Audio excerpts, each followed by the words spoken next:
Hello and welcome to another Overlord lore video, and today we are going to take a look at what theoretically could and would have happened if Punitto Moe, the ingenious and insidious strategist of the Great Tomb of Nazarick, would have taken Ainz Ooal Gowns Place as the sole remaining supreme being and had been transported to the new world in Ainz Ooal Gowns' stead. But before we are going to do so, let me thank my patrons for supporting this channel, as well as all users of the YouTube thanks function who made one-time donations. Now with that said, let's take a look at the character of Punitto Moe first, in order to realize what kind of man he is, or rather was. Punitto Moe is, as the title already has proclaimed, the chief strategist, tactician and planner of the Great Tomb of Nazarick. Punitto Moe was, or in this timeline remains, a very cautious, careful and scheming individual with a great understanding of not only military and strategic matters, but also about intrigues and diplomacy, of alliances, and how to exploit rivalries. And because of all of this, he was also a very able and cunning player killer, and he even wrote one of the most influential and fundamentally important books in the entire history of Nazarick, PKing for Dummies. And I'm sure Old Battalion Odell has written the exact same book, but it just says two words over and over: Grand Catastrophe, Grand Catastrophe, Grand Catastrophe. In all seriousness though, many of these strategies that Nazarick did employ, and many ideas, insights, and plans Ainz Ooal Gowns had drawn up, were at least in part inspired by Punitto Moe and his doctrines. So with Punitto Moe, the Great Tomb of Nazarick would not only receive a divine body to lead them, but also a great mind to guide their decisions. For the first time in this timeline, the last remaining supreme being would be a real overlord, a real mastermind, able to discuss things with Demiurge and Albedo at least on a similar level. Though he would also remain a feeling and humane entity, since his emotions wouldn't be dampened by his body. So in essence he would be more or less the kind of overlord Ainz Ooal Gowns just pretended to be. And therefore things should go smoother. For example, rather than sending out his floor guardians at the start of the series, he might limit himself to explorative missions of the 8-edged assassins, shadow demons, and maybe Shizo Delta and her escort, since Shizo Delta has this awesome stealth item, her scarf. Now, should due to some dumb mistake or coincidence, of course on the Theocracy's part, Sheltier still fall under mind control, Punitto Moe will just use someone else to destroy Sheltier and revive her, since he wouldn't do battle directly with her. Even though he might not be as weak to Sheltier's abilities and skills as Ainz Ooal Gowns had been.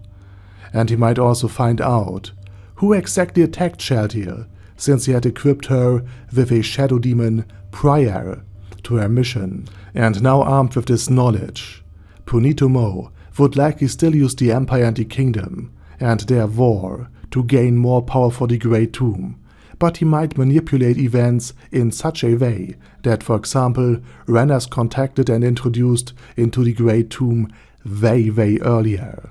And perhaps since Punitto Moe will pretend and in actuality be a good guy, the alliance between the two will be more open, and Klein will likely be in on it. Meanwhile, the Empire might advance into the Kingdom, take Irantel, all with surprising ease, only to then, at Victory's Eve, be stalled and betrayed for some reason.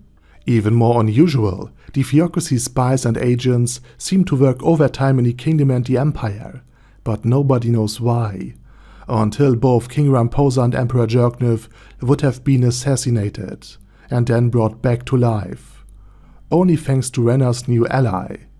She, the Golden Princess, had seemingly contacted an ancient present near the Great Forest of Top and managed to woo him to her side. And thus the revived King Ramposa, the Emperor Jerknev, and the new Empress Renner would learn that the Theocracy had tried to weaken both nations so that Slayn could conquer both. This would then lead to a coalition against Slayn, and since Slayn is a humanocentric nation, the new formed alliance would, under Punitto Moe, take the shape of a pluralistic state bound by ideology and not by birth and species, thus turning the human nations into allies of the great Tomb of Nazarick, and therefore legitimize the reign of Punitto Moe, albeit from the shadows and through proxies like Renner. Basically, after all of those violent, despicable acts of infiltration and assassination, Punitto Moe will have formed the antithesis to the teachings of Slayn, even though he was secretly behind the assassination, and even though his greater doppelgangers posed as the agents of Slayn.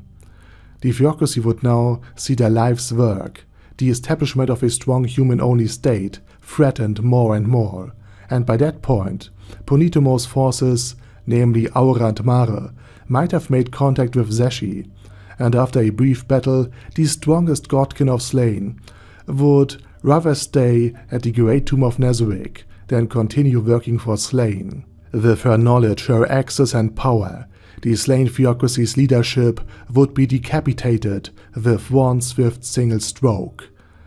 And I'm not speaking figuratively here, thus adding Slayn to the realm of Nazarick. The Dragon Kingdom would then be defended, and only at the end would the Holy Kingdom be approached and gradually invited to become a member state of the Great Alliance. Of course, that Empress Renner now leads the entire thing, and that Emperor Jerknif is now all dramatic acting and cape weaving for some reason, and that the leader of the humanocentric state of Slayn is now a half-breed. Well, these are just strange coincidences, aren't they? Oh no, there's no secretive thought of absolutely overwhelming, overpowered monsters secretly pulling strings from the shadows, turning entire states into puppets, all according to the plan of some sort of master strategist. It's just a coincidence, silly. After all of that is done, Punitto Moe would turn his attention towards the continent's interior, where 6 great empires fight relentlessly for dominance over the entire thing, only to find themselves strangely tired.